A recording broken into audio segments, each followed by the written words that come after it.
Polri, dari BIN, kemudian dari BNPT, dari Kementerian Agama, dan tentu dari kami sendiri.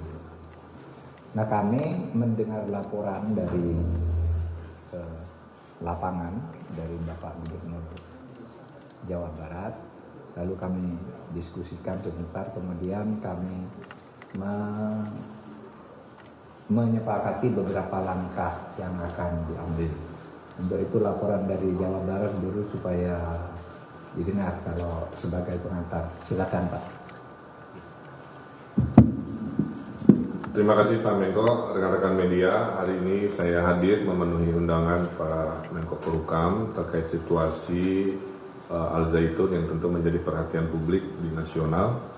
Pada dasarnya kami melaporkan progres dari tim investigasi yang kami bentuk sebagai gubernur yang melakukan investigasi dua arah, melakukan wawancara langsung kepada yang bersangkutan dan tim dari Al Zaitun, dan juga melakukan penggalian data lapangan terkait apa-apa yang menyertai permasalahan ini. Kemudian sudah disampaikan rekomendasi-rekomendasi yang tentu berdampak pada aspek hukum, aspek administrasi, dan aspek keamanan sosial di wilayah Indramayu di Jawa Barat. Nah, dengan selesainya penyampaian laporan, insya Allah dari Pak Menko akan menindaklanjuti dalam waktu yang tidak terlalu lama untuk memfollow up rekomendasi dari tim lapangan di Jawa Barat.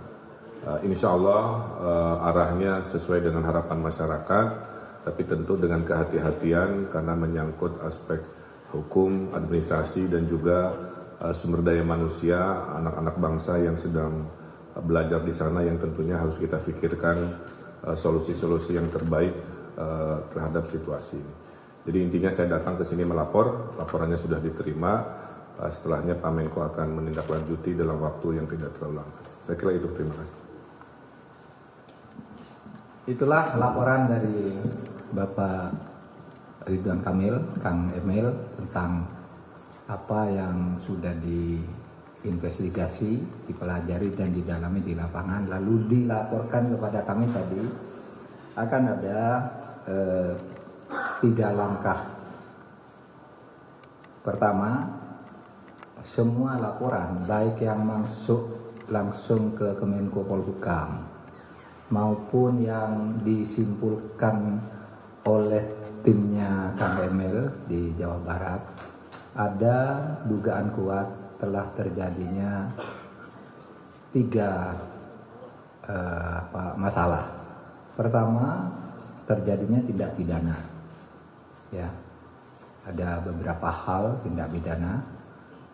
Laporan masuk ke Menko Polhukam dan kesimpulan-kesimpulan dari berbagai penelitian nanti akan, dan juga ada laporan resmi yang akan disampaikan ke Polri. Nah, Polri akan menangani tindak pidananya. Pasal-pasal apa? Pasal-pasal apa yang nanti akan menjadi dasar untuk melanjutkan proses pidana nanti akan diumumkan pada waktunya. Tapi Polri akan mengambil tindakan karena dari semua pintu yang masuk laporan pelanggaran pidananya, dugaannya sudah sangat jelas dan unsur-unsurnya sudah diidentifikasi. Tinggal diklarifikasi nanti di dalam pemanggilan atau pemeriksaan. Kemudian yang kedua, tindakan yang kedua adalah pemberian sanksi penataan administrasi kepada pondok pesantren, kepada YPI, Yayasan Pendidikan Islam, yang mempunyai kaki pesantren dan kaki lembaga pendidikan secara berjenjang sampai tingkat perguruan tinggi. Nah, ini akan dilakukan tindakan hukum administrasi. Kalau yang pertama tadi tindakan hukum pidana. Yang kedua ini tindakan hukum administrasi terhadap Yayasan Pendidikan Islam yang mengelola pesantren Al Zaitun dan sekolah-sekolah madrasah yang dikelola oleh Kementerian Agama. Nah, tindakan administrasi ini dengan tetap menekankan pada pentingnya memberi perlindungan terhadap hak para santri dan murid yang belajar di sana.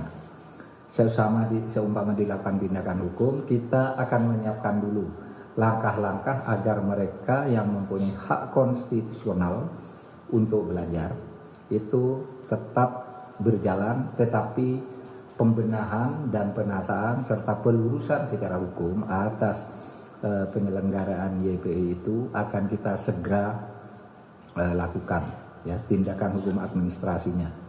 Pidananya akan segera diproses. Kemudian tindakan yang ketiga ini menjadi tugas lagi Kang Emil sebagai gubernur bersama Kabinda, Polda, Kesbang,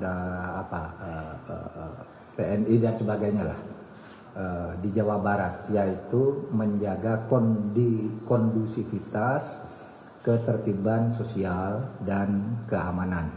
Nah, kita pasrahkan yang di lapangan, tolong dikoordinasikan dengan seluruh aparat. Kalau perlu koordinasi dengan pusat dalam hal-hal tertentu, kita buka jalur dengan Pak Gubernur gitu untuk mendata itu. Jadi 3 tindakan ya: pidana, administrasi, dan sosial keamanan, tertib sosial dan keamanan. Ada pertanyaan? Izin Pak Menko, nama saya dan Pak Gubernur, nama saya Santi dari BMK. Saya juga pertanyaan Pak Menko terkait dengan tindak pidana yang tadi disebutkan. Apakah tindak pidana itu terkait dengan tindak pidana pemerkosaan, karena sempat ada laporan yang menyatakan itu. Kemudian yang kedua terkait ancaman keamanan itu, apakah dugaannya memang seperti yang ditemukan investigasinya betul? Dikatakan ada dugaan atau sarang dari tindak terorisme di dalam pondok pesantren yang bersangkutan. Terima kasih Pak Menko. Nanti itu akan diumumkan secara resmi dalam waktu tidak terlalu lama. Pasal-pasal apa yang akan dikenakan. Tapi tadi Pak Gubernur sudah memberi isyarat kepada kita, kira-kira kesimpulannya sama dengan apa yang menjadi pandangan publik.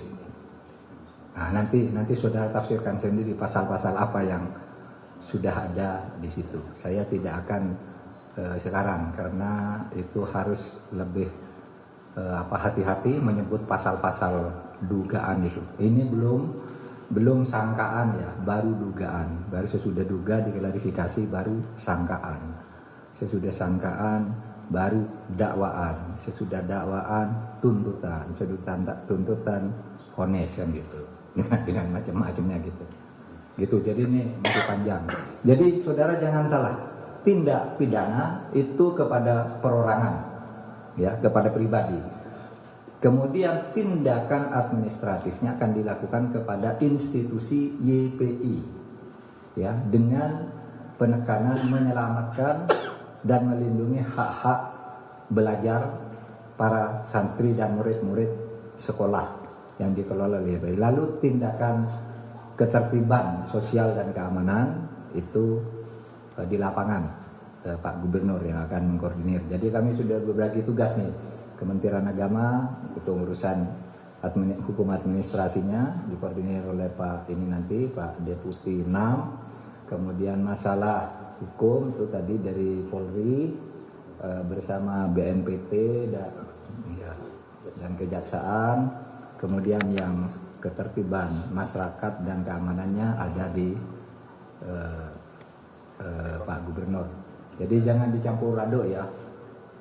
Kadang-kala dicampur aduk gitu, jadi masyarakat jadi resah, pertanyaannya banyak. Itu aja, ada 3 jenis tindakan. Sekian, terima kasih, cukup. Assalamualaikum warahmatullahi wabarakatuh.